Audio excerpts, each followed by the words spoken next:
Yeah, well, I mean, that was the double split experiment seemed to um, perhaps kind of inspire a little bit of a opening to understanding the sort of perceiver and reality. Yeah, the difficulty is they're not bringing the one organ that could help sort it out. That is the imagination. The imagination has no place in the theories of science, and yet I think it was Thomas Kuhn showed that the greatest advances in science came through an imaginative intuition, or like Einstein riding a beam of light, imagination. That produced the greatest leaps in imagination, but it's never included as part of the theory. Okay, we've got the insight now, thanks for that. Now go back, let's put that away in the box mystical, and now we'll proceed with sober, calculative, sequential science, and that rules the day. And its origins get totally lost. And yet there's so many instances of science making major breakthroughs through the dreams of individuals, and we just don't pay attention. So the imagination is the missing organ that could help ground what the science is discovering in actual experience and open our eyes. That's the missing X, the imagination. Disciplined imagination, not just fantasy. Is that what you also could be referring to, or touching on with the? Okay, now that the individual has his or her freedom in bringing forth a new world or a new consciousness, he or she can choose to participate in bringing forth this new consciousness. Yes, and we're not just not doing it. Yeah. With original participation, there was no freedom. So, in other words, if you're participating in the workings of spirit, you're not an individually free spirit. So, in story form, angels were not free wills. They were the will of God. They were and are the will of God. They had no free will. They couldn't do other than the will of God. So there's no freedom there. There's will, which is a mysterious thing anyway. But the will was God's, and all of the other beings below him, from the thrones down to the archangels, angels, just were mouthpieces of God's will. They couldn't. In fact, the one angel who did say, "Well, I'm not going to follow your will," got cast into hell. That was Satan. He opposed him. Which is a mystery, how that happened.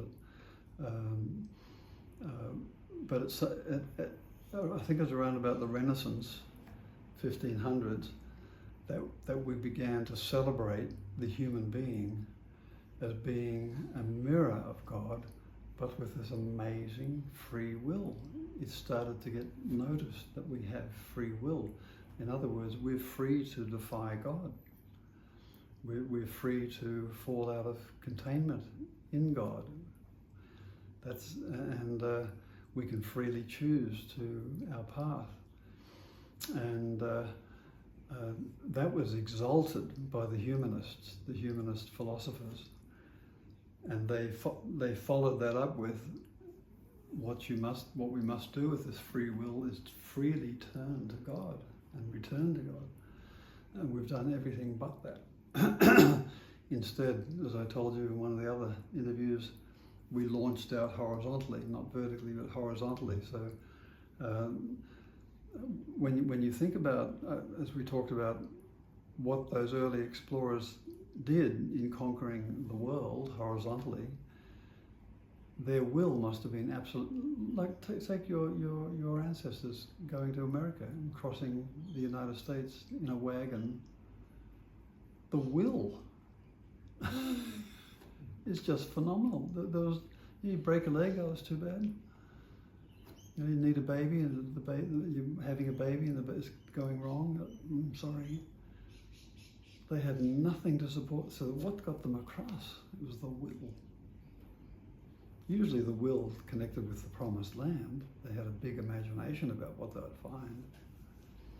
But that's the free will in action, and we haven't looked back, and so we've distanced ourselves so far from the vertical dimension with our desire for power and control. It's just taken everything over.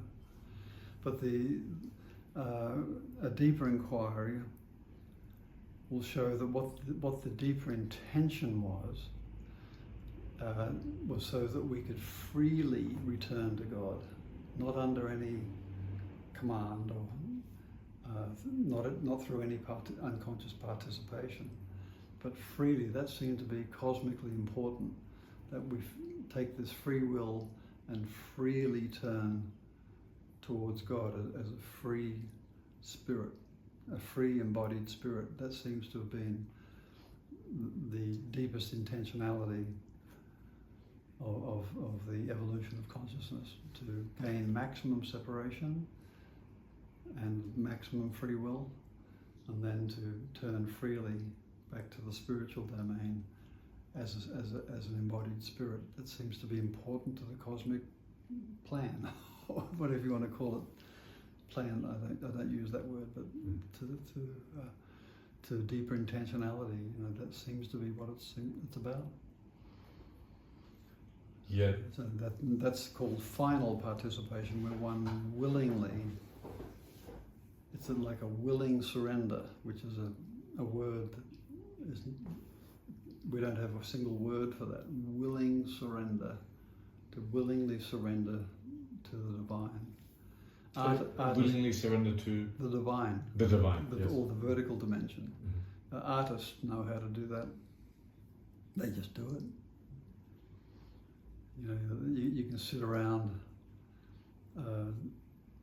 you know, drinking coffee or having whiskey or, you know, getting neurotic until you feel a breath and you surrender to it, and it becomes a torrent, and you start painting or doing poetry, or, you know, that's the willing surrender. That's the willingness to sit there empty until the cup begins to fill, and then surrendering to that. So then you're speaking what's speaking through you, and every good artist knows that.